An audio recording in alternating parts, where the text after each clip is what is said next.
well, thanks everyone for attending. If you have not seen the video we did about a month ago, Rachel, can you include that in the recap? Because I'm going to gloss over some things that were really important in there. But today we are talking about Legal Bulletin 222. This is the most recent legal bulletin. And I highly encourage everyone to, here's my goal for today. My goal is to scare you so that you all don't just listen to me and you go and read what the Northwest MLS attorneys are saying about this. I'm going to quote Annie Fitzsimmons. She is the Association of Realtors attorney. She said this is the biggest change she has ever seen the Northwest MLS make in to their paperwork. Could have the biggest impact. Another quote, she said she said, unlike other changes in the past, this is one that if you don't fill out the forms correctly, you could show up to the end of a transaction and the seller will not owe you a commission. And it's very simple. It'd be very simple to have that happen. Now, I don't say that to scare everybody, like this is something that you have to, be worried about. All you have to do is follow the new rules, and I'm going to explain how to do that. But this is so important because it would be really easy to make a mistake on this and not get paid, which doesn't sound like fun to me. I don't know about you, but I'm in real estate to get paid. It's a job for me. And if I didn't get paid, it'd be pretty unfortunate. So I am trying to share my screen. So give me just a second.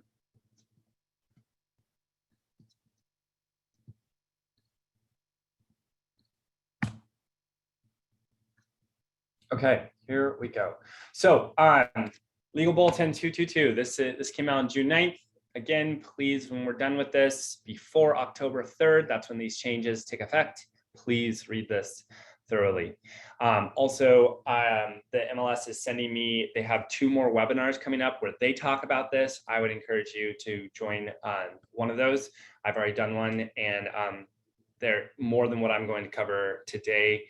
They're going to talk about regarding these changes. So again, I'm not going to go into extreme depth on all this because we already did about a month ago, and Rachel will send that video in the recap where again I take a more deeper dive. But here's the biggest change, guys. When you go into a listing appointment, what's one of the most important things you talk about with a seller? Commission. Yep, you talk about your commissions, right? And it's not really an awkward conversation because of course we're going to talk about commissions, right? We've become laxed as buyer's agents, and you haven't had to really talk about it because the norm was, I shouldn't say norm because of price fixing. In general, sellers agreed to pay buyer's brokers 2.5% to 3% commission. That's been the standard for years. Well, that is potentially going to change, but sellers sellers have much more freedom with the listing documents to not offer a buyer's brokerage compensation. And so the goal of MLS here is to make commission be more candid to the consumers. So the big takeaway, I don't have a big organized script for this meeting, but the big takeaway, and I'm going to repeat this a couple of times. So the big takeaway from today's meeting is we have listing appointments. Anybody who has had a listing who's on this phone call knows that, right? You go into a listing appointment, you talk about the home, you talk about what they're going to fix, and you talk about compensation. Here's what I expect to be paid. Here's what buyer's brokers expect to be paid. And they fill out the listing documentation that states that. But most people never have that talk with their buyers. That has to change. I highly encourage everybody, starting now, any buyers that you're working with currently, and any buyers you work with in the future, setting up a buyer's consultation or a buyer's just a buyer's appointment where you talk about where I go is I talk about them first. What are you looking for? What's your criteria? What's your timeline? Talk about pre-approvals, right? Get all the exciting stuff out of the way. and then say, okay, now that we've heard about you and what you're looking for, let me tell you what I do for you. I'm going to set you up on a search. I'm going to get you in touch with a lender, right? Talk about what you do and say, and lastly, let's talk about compensation. A lot of people don't know how real estate brokers are paid. So let me explain how we're paid. Here's a really cool thing to you, buyer. You don't have to pay me. I'm free to you. Generally, sellers offer a buyer's brokerage compensation. And so how we get paid is the seller out of their proceeds pays the buyer's broker, and it doesn't come out of your pocket, right? However, sellers don't have to do that. In which case, if a seller offered no compensation, I wouldn't end up getting paid unless we with our offer asked the seller to, contrary to their listing documents, provide a buyer's brokerage consultation, or you pay me separately, which nobody wants to do, right? You already have your down payment, you already have your closing costs, and you probably don't want to add another 2.5% on top of that. So I'm spitballing here. This is not like a script, but I'm going to script it for myself. So I go into buyer's brokerage, buyer's consultations, sounding more confident in this. But so we're going to sign, I'm going to present to you a Form 41, I believe it is. Yeah, a Form 41.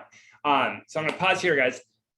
If you've been with our brokers for a long time, I always used to say, hey, I don't have buyers sign a Form 41. I had a strategy why I didn't have people do it. I thought it was clever and it worked well. I'm changing that now. Any buyer I start working with, I'm going to have them sign a Form 41. And I'm going to explain to the buyer, this is saying that no matter what, I'm going to make a minimum of a 2.5% commission. Now, buyer, let me be very clear. I'm not saying you have to pay me 2.5%. I'm absolutely not saying that. In fact, we won't ever have to write an offer where you pay me. The seller's always going to pay me. But what this is saying is, if the seller is not offering to pay me a commission, we are going to write that into our offers, right? Just like sometimes you write an offer that you have the seller paying your closing costs, we're going to just think of your 2.5% commission as closing costs that we're automatically going to ask the seller to pay. And you're going to have this buyer sign this. I would. This is not a requirement. You don't have to have buyer sign a Form 41. I think it'd be a huge mistake, which I'm going to explain why in just a bit. What I'm going to also do on the Form 41, there's an other box, the last line. I'm going to write in here something to the effect of, if at any time buyer believes that buyer's broker is not doing a good job, again, I'll talk to an attorney to get this written out better, but not doing a good job to their satisfaction, we can terminate this buyer's agency agreement at any time. But we need this form. And the reason why we need this form is if the seller is offering a no commission or a commission less than 2.5%, you need a buyer's agency agreement in order to use a Form 41C. So the 41C has been around now for, I want to say, 1.5 years, give or take. But now it's becoming more necessary. So the reason it's more necessary is I'm going to skip to the new Form 21. This is the biggest change right here, guys. Line 16. Buyer's brokerage firm commission, dollar or a percent. Pretty much everyone still does a percent. I rarely ever see someone offer $1. You can check this where you'd say amount offered in the listing.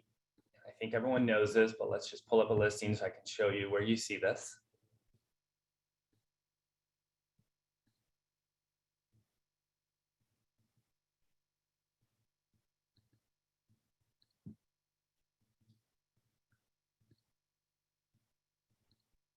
Okay, so when you're looking at a listing, it says right here, commission, right? 2.5%. So if I'm writing an offer for this home, I'm just going to personally, because my Form 41s are going to say 2.5% minimum, I'm just going to click here and say 2.5%, and it says amount offered in the listing. Now, if the amount is less than 2.5% or 0 or anywhere in between, you're going to want to say other, see addendum. Excuse me, other, see addendum. And the addendum you use is the Form 41C. So this is very important. The 41C only works if you have exclusive buyer's agency agreement. So it says buyer is obligated to pay buyer's brokerage firm a commission as a condition of buyer's representation agreement between buyer's brokerage firm and buyer. Seller's offers a compensation to buyer's broker firm in the listing is less than the buyer's obligation to the buyer's brokerage firm. Accordingly, seller agrees to pay buyer's brokerage firm additional compensation of X% or X dollars at closing. Buyer's brokerage firm's total commission paid by the seller is X%. So if they had 1%, then you'd put here 1.5, and the total is 2.5. If there's 0 commission, you would click this one, and it says no compensation offered by seller, so we're asking for 2.5. There's other important things in here, and again, I'm going to defer that to the past meeting that we did, so please watch that if you have questions, but you can credit a portion of your commission to the buyer, or you can reduce part of your commission to make your offer look more attractive. I'm not going to talk about that today. Today, I'm going to talk about you guys and how you can make sure you get paid. So really the moral of the story is, guys, have the buyer's consultation meeting, and in that meeting, talk to them about how you get paid. Don't skip over that. Buyers are assuming you get paid. They know we don't work for free. Nobody works for free. You also have really good news. I'm not going to ask you to pay me. You don't have to pay me. I promise. I am going to ask that anytime we write an offer on a home that doesn't offer me a commission or offers me a very small commission, we're going to write in that I make a minimum of 2.5% commission. Is that okay with you? Like, are you okay if I get paid? And if they say no, thank you so much for not wasting my time. Let me give you a number for a great Redfin agent. You know what I mean? Like, seriously, if this is a hard conversation for you, I'm going to be direct. If you're nervous about having that conversation, then you should really take a long look in the mirror and think about, why should anybody hire you if you don't believe in your skills enough to justify why you deserve to be paid? If you can't justify that to a buyer, then maybe you shouldn't be working with buyers. Like, we work so hard to help buyers find homes and to negotiate on the homes, and we spend all this gas money, and a lot of the times they end up not being able to buy a home. We do all this work and we only get paid if we conclude the deal with a closing, right? If the buyer ends up getting a home, and if they end up getting a home, I want to be paid. And if you can't have that conversation with a buyer, I don't even know what to say, but have that conversation up front. Don't have it when you're writing an offer that there's 5 other offers on, and it's coming down to every $100,000, every $100 to $1,000, and say, oh, by the way, we're going to make our offer look worse because I'm going to be asking for 2.5% commission. We've already talked about it. And I have been having this conversation. I just haven't used a Form 41. And I can honestly say I've done this 4 or 5 times in the past year, where gone to write an offer on a listing that had a reduced commission, or one had a 0 commission. And it was not a hard conversation with my buyer to include the Form 41C, because I had already had it.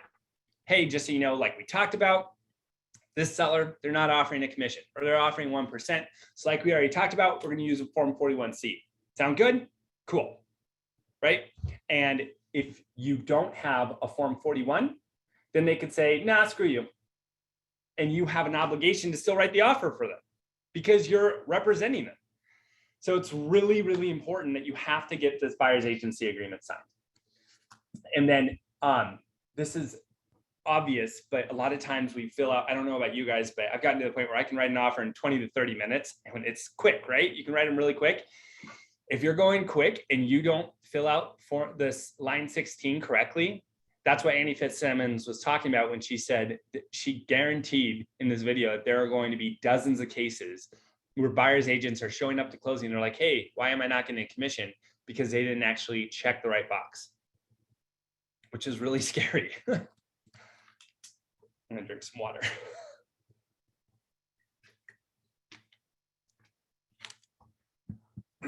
Okay, I'm gonna go to Legal Bulletin and just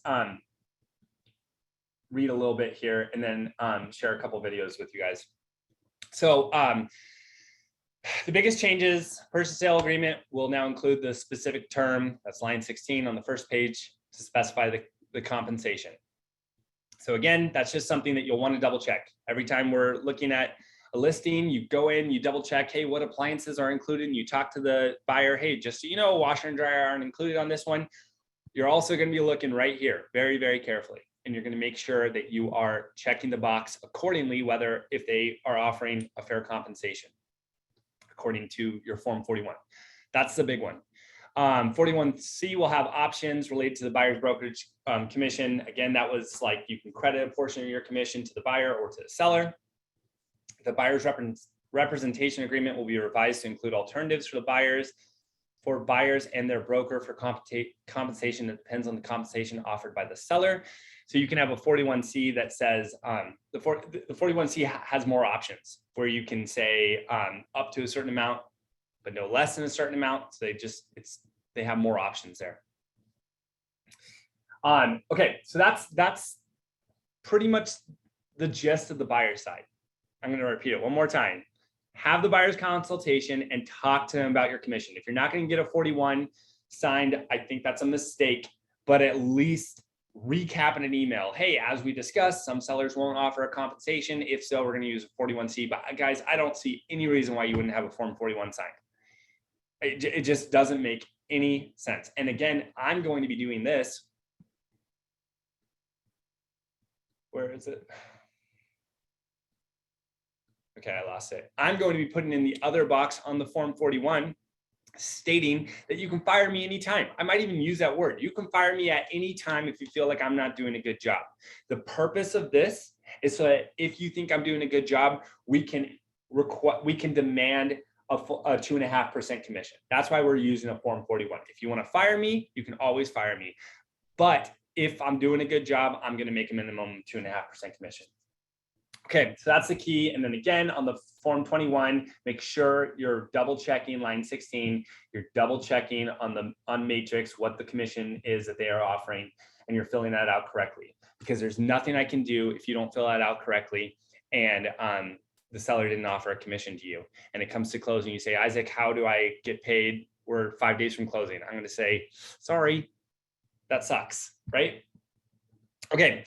There's a Form 41. That's what I was looking for earlier. Okay, last thing I want to talk about is the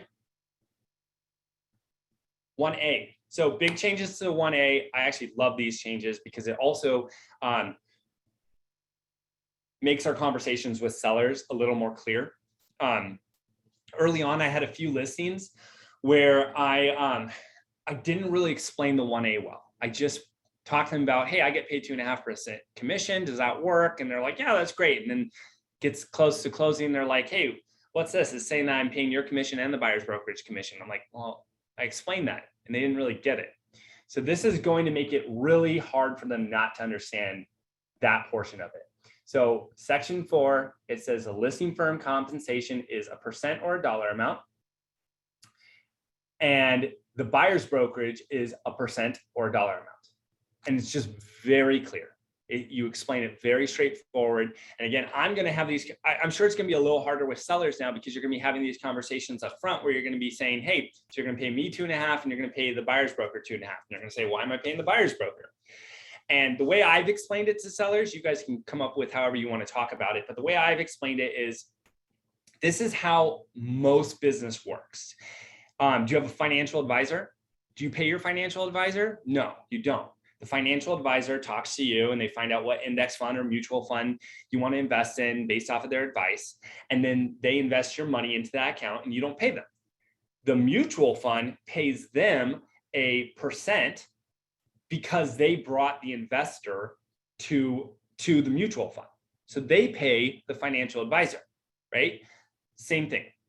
You are paying, you are incentivizing buyers brokers to show your listing, right? This is why some people offer a 3% commission or 3.5%, because they want to stand out. They want buyers brokers to be like, oh, check out this one. This home looks awesome.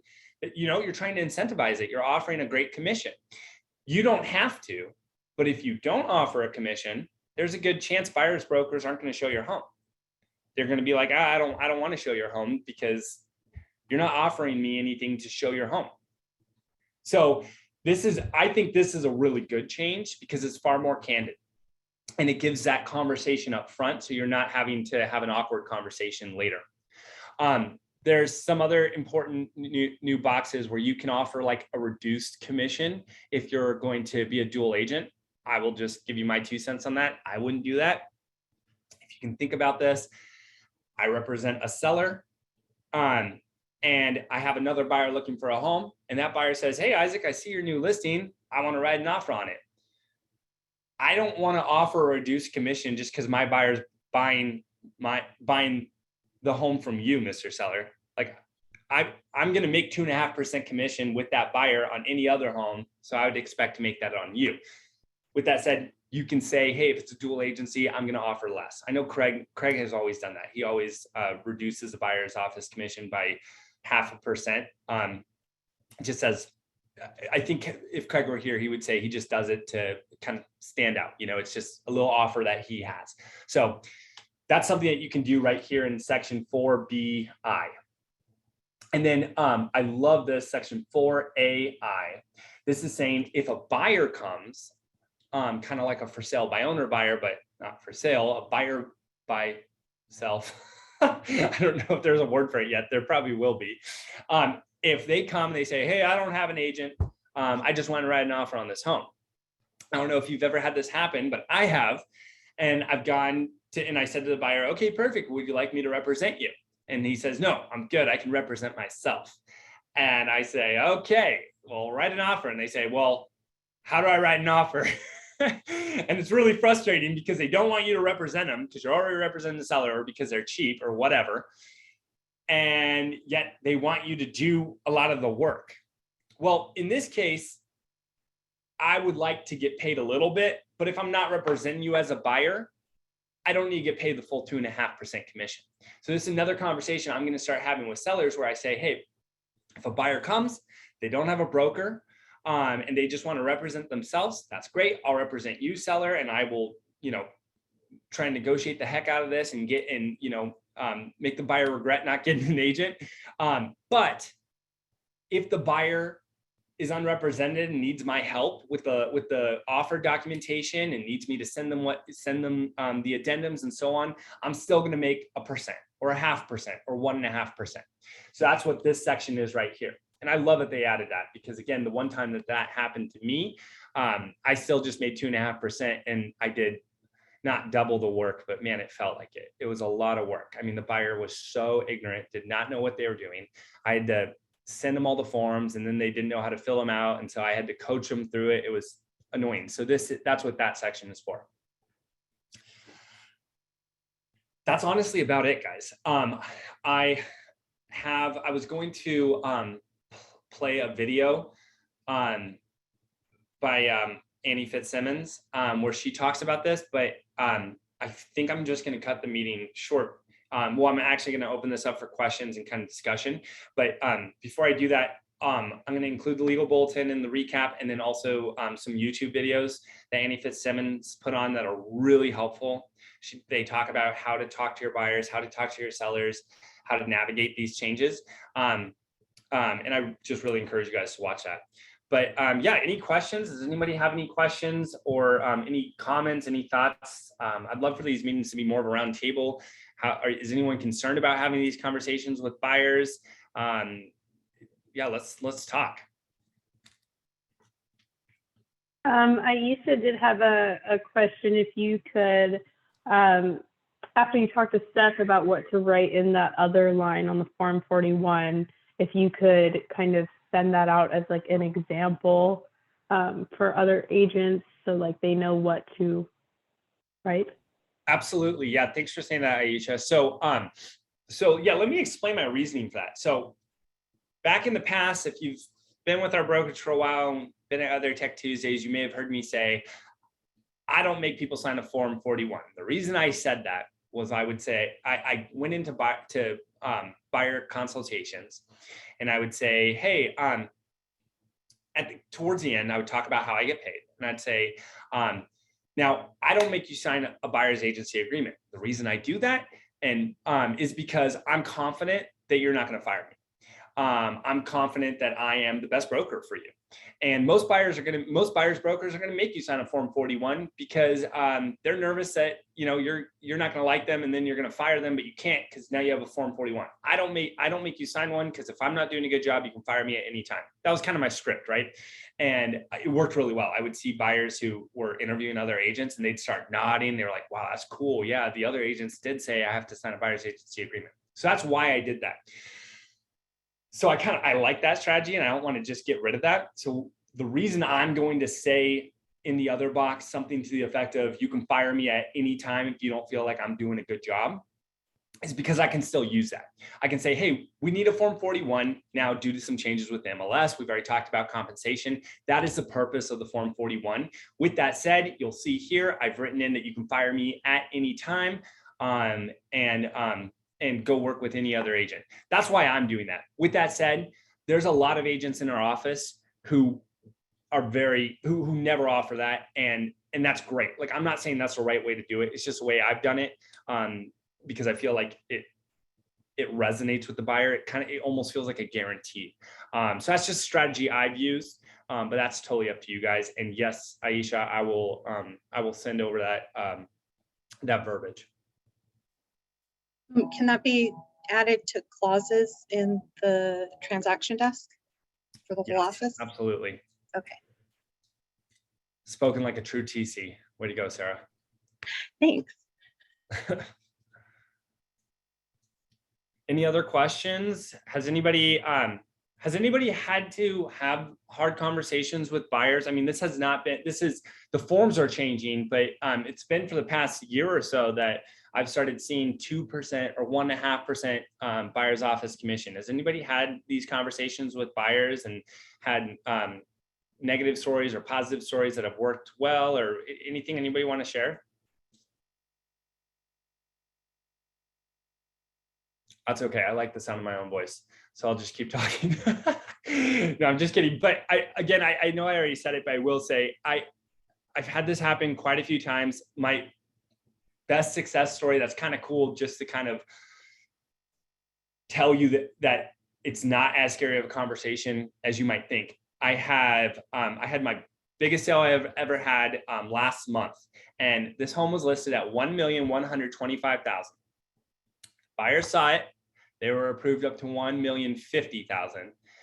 And they're like, Isaac, we really like this home. Can we offer $1,025,000? So $100,000 below. And I was like, sure, let's do it. By the way, they're also only offering a 2% commission. So we've talked about this. Cool, using a Form 41C.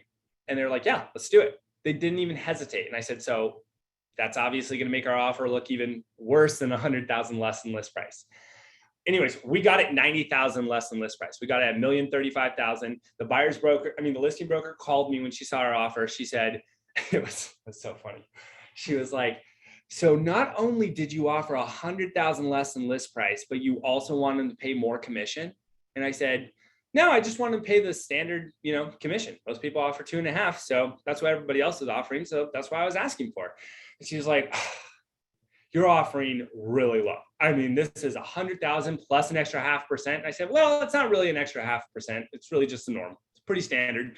And we went back and forth. They said, no, we're not going to counter you. And I said, okay, we're going to keep looking. And they came back to us and they offered $1,035,000, but still with the 2% commission, crossed out the Form 41C. And I was like, oh man, this is going to be tough. So I go back to my buyers and I say, hey guys, we're close. What do you think? And they said, I'm going to try and make it G-rated. They said, F those guys. But they didn't say F. They said, F those guys. No, you're going to make a 2.5% commission or we don't want the home. And I said, thank you. They saw my value, right? We talked about it. They'd seen me. I'd shown 20 plus homes to them. And we stuck to it. I said, hey, thanks for the offer. We're going to pass. We didn't even counter them back with a 41C. Another 2 days go by and they send over. It was technically a counter because now our offer had expired and we got it. So anyways, my point is buyers want you to get paid. And if they don't want you to get paid, then great, don't work with them because they kind of suck anyways, right? If it's a buyer you want to work with, they probably want you to get paid. And so just have the conversation up front. So it's not an awkward conversation when it's like between losing the home. So Well, I guess if, I oh, go ahead. I do have a question, but it's not like a serious question. Perfect. It's kind of, okay, perfect. Will you replace your picture on the MLS because it's like old? I think I'm gonna put the animated picture of me with like the big. Do it. I yeah. love that. That's a great journey for you. Sorry, I've been holding that in since I saw it, and I was like, I just gotta wait. Hey, Isaac, I will point out, I gave Rachel access to the Tacoma Northwest MLS. I mean, if you don't have time, she could handle that for you. No, do not want that. He'll look like Sorry, Freddie Mercury. Oh yes, Couldn't help it. Rachel, can I get the We could put him on a version of me? we could put him on a time limit. So like if you don't change your picture in 2 days, then I'm going in and doing it for you. I like the picture of me. I just pulled it up. You You look just like you're look like such a 12. little baby. Yeah, you're a little baby. I am a baby. Does everybody feel like they got a lot of information? For sure. Anyone scared? Everyone comfortable with what they need to do? Good. It's Well, a I lot. have a question real quick. So let's say I have a buyer right now, and even though this isn't in effect, I want to go get a 41, but there's no spot on the checklist in Sky Slope for a 41. So what do I do? Talk to your designated broker. I'd put it under miscellaneous, right? It's gonna go under miscellaneous, yeah. Sarah and I are gonna be getting with Really One Group and getting our checklists better organized. I do know why we're not able to do it ourselves is because when they gave access to offices across the country, because our Sky Slope is managed by Really One Group, and initially they let offices add these kind of things themselves. And then they started changing the Realty One Group master checklists and worked it all up. So we are not allowed to do it ourselves anymore, but we can get that added since I think it is a necessary form to have on all transactions. So for now, miscellaneous, anything you don't know where it goes, put it in miscellaneous. And I am right now putting in the chat for everyone who's here the 2 videos, part 1 and part 2, that they talk about, that Annie Fitzsimmons talks about this. They were really helpful. They just have, they talk about the repercussions if you don't do it the right way, and then they talk about, you know, different strategies on how to talk to buyers about this. But again, I think when Annie Fitzsimmons, who's been in the business for what, like 30 years, when she says this is the most impactful change the MLS has ever made to their forms, you should all listen. That's a pretty big deal. Yeah, I just don't want anybody to not get paid for working as hard as we do. And something they said in, I think, one of these videos was, if you are nervous having these conversations with buyers, take a step back and work on your elevator pitch. Work on, you know, work on your value proposition.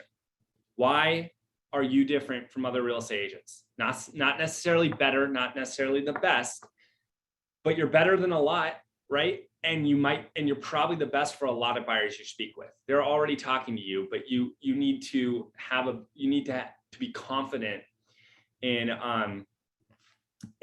your skills as a buyer's broker. And if you are, I mean, your conversations will be a lot easier. I think back all the time to when I first got into business, and my success rate for getting listings was probably 50%.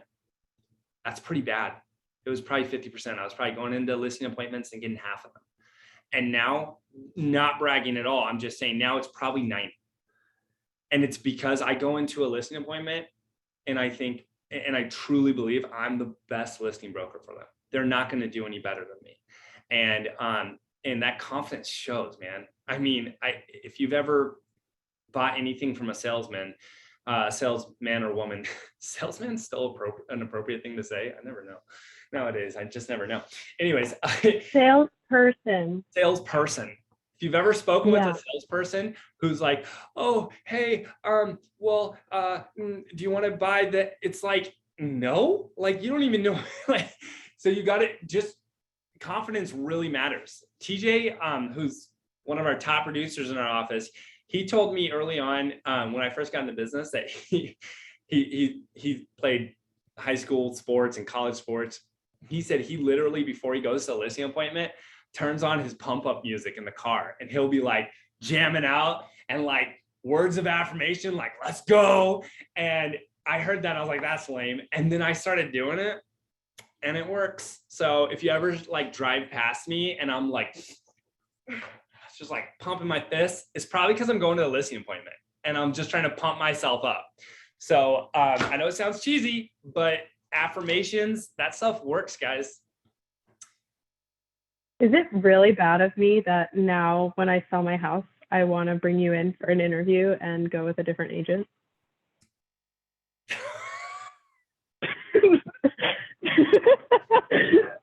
Your loss.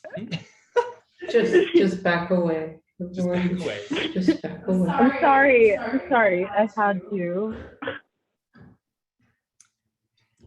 I've got no follow-up. Oh man. Well, thanks guys for attending. Hope that was helpful. Thank you. Yeah. Yeah, this was awesome, you guys. It was a really good turnout. So, awesome.